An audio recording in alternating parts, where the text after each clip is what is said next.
Good day mga quiz. So, ngayon, speaker build tayo nung gamit kong speaker sa sub, yung Dual 15. So, ito siya.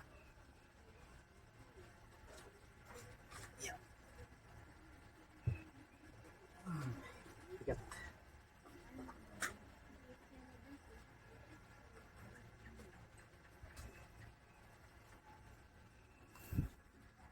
Yan siya. Lexus Tornado 15. Yan. Ang model niya SCB 15H5000. Bali 5,000 watt peak daw to, tapos 3,000 watt RMS. Ang voice coil niya 6 inches in out. Magnet 300 mm.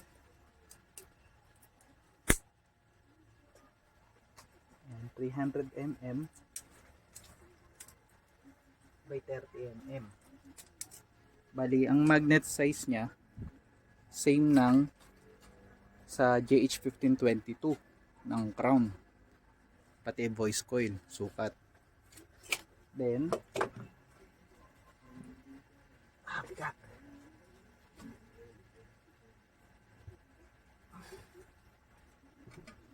Siya. Ang cone niya tsaka dust cap carbon fiber. Ganyan lang kasi ang gawa ng pininturahan ko. Pero carbon fiber. Tapos nun, carbon fiber siya na treated pa. Yan. To, pati yung sa may edge niya treated. Kasi yan, slots ng mga tornilyo para hindi kasi nagagasgas yung hindi apektado yung sa may edge area, yung cone area niya. Tsaka pwede ka maglagay ng mas malaking tornilyo. Yan. Ganun, 2, 4, 6, 8 na tornilyo yan. Tapos nun, ang niya,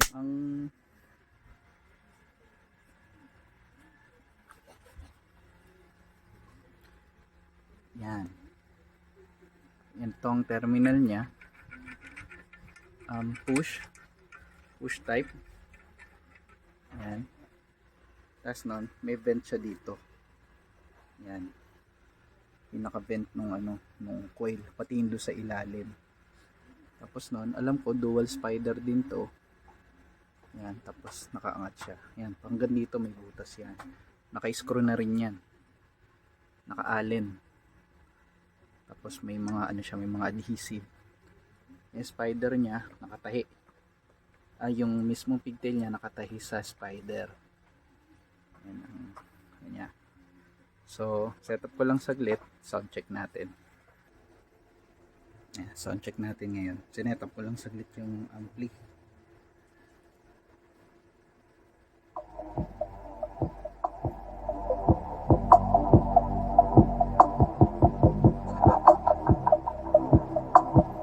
Say, Jill. It's the champagne corn. Big joint rolling. Pwede, ang gawin ko, setup ko saglit yung crossover. Tapos i-set natin siya sa designated frequencies pang sub. So, ayan. Sinetup ko lang saglit yung crossover, pati yung maximizer. Bali, naglagay tayo ng ng maximizer sa sub. Tapos ang crossover point niya ay makikita niyo rito. Mga 100. Ayan. Crossover point dyan. So 100 Hz below ang papasok ngayon sa sub natin. So ayan. Naka zero siya. Kasi ito yung sa yung sa papunta ngayon sa ampli. So sound check na po natin.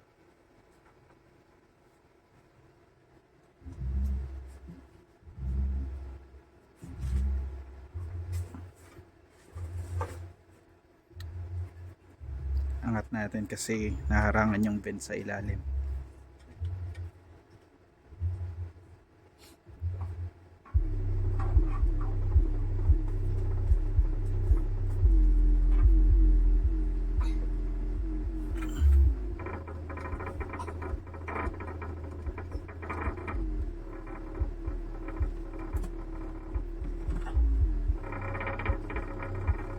Malog yung tiles.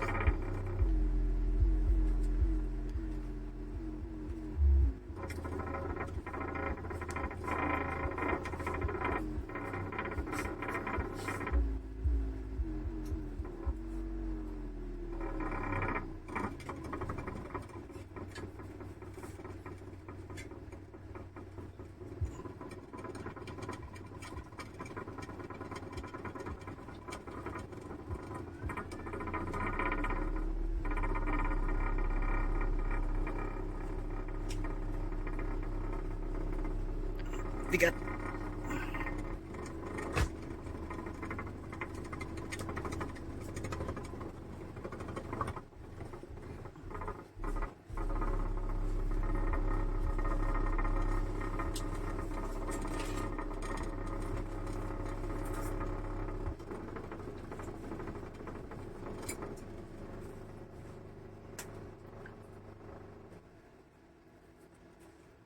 Ngalay na ako. So, yan po siya. Kaya niya kaya niya mag-produce ng mga low frequencies. Tsaka nagamit ko na po ito sa dalawang event. Bali nakadalawang event na. Yun. Bali dalawang dual 15. Kinaya naman isang buong court. Full band setup. Yan siya. Bali kung ka-budget pa. Ganda sana. Apat na dual 15 para palag-palag. Pwede siyang pang stereotype dual 15 pero side o kaya center stock ang setup. Bali lahat ng sub nasa gitna, nakahilera. So yun lang po muna. Salamat po sa panonood. Pag may time ma-set up po natin sila. Mapatunog natin sila ng iisang tunog. Salamat po.